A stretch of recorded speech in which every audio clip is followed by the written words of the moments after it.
सबको लगता है कि टीएमसी के 20 सांसदों ने भाई साहब बीजेपी ज्वाइन कर लिया होगा टीएमसी को छोड़कर, लेकिन दोस्तों ऐसा नहीं हुआ, क्योंकि 99% लोग इस पार्टी का नाम जानते ही नहीं होंगे जिसमें टीएमसी ने विलय किया है। जी हाँ दोस्तों, आइए देखते हैं कि आखिर पूरा मामला क्या है।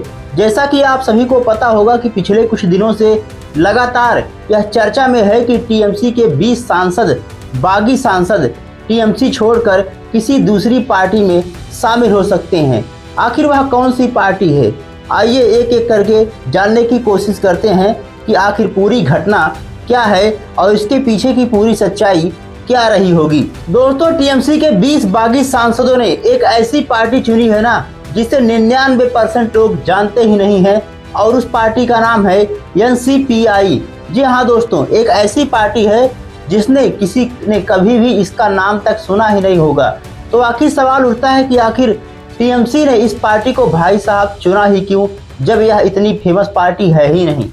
इसके पीछे के कारण आप जानेंगे ना तो सच में हैरान हो जाएंगे। दरअसल भारत के संविधान का 10वीं अनुसूची का दल बदल अधिनियम यह कहता है कि अगर कोई भी पार्टी किसी दूसरी पार्टी में जाना चाहता है तो उसके भाई साहब 2/3 सांसद का मंजूरी होना लिखित रूप से आवश्यक है, तभी कोई सांसद जो है उस पार्टी को छोड़ सकता है। 2/3 सांसद दोस्तों अपने आप में काफ़ी ज़्यादा चौंकाने वाला है। और लोकसभा में टीएमसी के लगभग 28 सांसद थे और 28 में से 20 ने सीधा सिग्नेचर कर दिया कि मुझे भाई साहब अब टीएमसी में रहना ही नहीं है। और लगभग 2/3 सांसदों ने लिखित रूप से लोकसभा अध्यक्ष ओम बिरला को पत्र लिखा और कहा कि मुझे इस पार्टी में रहना ही नहीं है, मुझे तो अब एनपीसीआई में शामिल करना है, मुझे इसी में विलय करना है और हम जो है अब इसी के साथ रहना चाहते हैं। तो सवाल यह है कि आखिर टीएमसी के इन 20 बागी सांसदों ने बीजेपी या फिर एनडीए का हाथ क्यों नहीं थामा।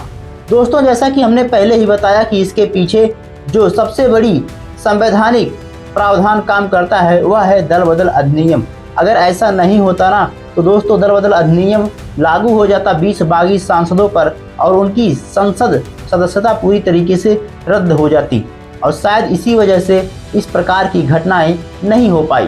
तो अब सवाल उठता है कि आखिर एनपीसीआई क्या है। दोस्तों, यह कोई बड़ी पार्टी नहीं है, यह त्रिपुरा से बिलोंग करती है और यह क्षेत्रीय पार्टी के रूप में काम करती है। लेकिन जिस तरीके से 20 बागी सांसद इसमें शामिल हुए हैं ना, यह जो है दूसरे नंबर पर सबसे बड़ी पार्टी बनकर उभरी है। कहने का मतलब यह है कि एनडीए में सबसे बड़ी पार्टी बीजेपी है और बीजेपी के बाद भाई साहब एनसीपीआई सबसे बड़ी पार्टी बनकर उभरी है।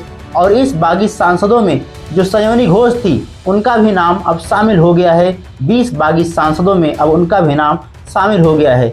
लेकिन सबसे बड़ा सवाल उठता है कि आखिर उन्होंने भाई साहब यह जो है पार्टी क्यों छोड़ी। तो सयोनी घोष ने इस बारे में सीधा तो जवाब नहीं दिया है, लेकिन उनका कहना था कि भाई साहब जिस तरीके से ममता बनर्जी पार्टी को संभाल रही थी, लीड कर रही थी, वह पूरी तरीके से सही नहीं था, जिसकी वजह से पश्चिम बंगाल विधानसभा में जो चुनाव हुआ उसकी वजह से हार का सामना करना पड़ा। और इसी वजह से भाई साहब 20 सांसद असंतुष्ट होकर इस पार्टी को छोड़ दिए और वह जाकर भाई साहब एनसीपीआई में जाकर विलय कर लिया। उन्होंने 20 बागी सांसदों ने ऐसा करके दिखाया जो इतिहास में कभी कभार होता है। दोस्तों, आखिर आप क्या सोचते हैं कि एनपीसीआई में विलय करके टीएमसी के जो 20 बागी सांसद हैं उन्होंने सही किया है? कमेंट बॉक्स में अपनी राय जरूर बताइएगा। मिलते हैं अगली वीडियो में, तब तक के लिए जय हिंद, जय भारत, वंदे मातरम।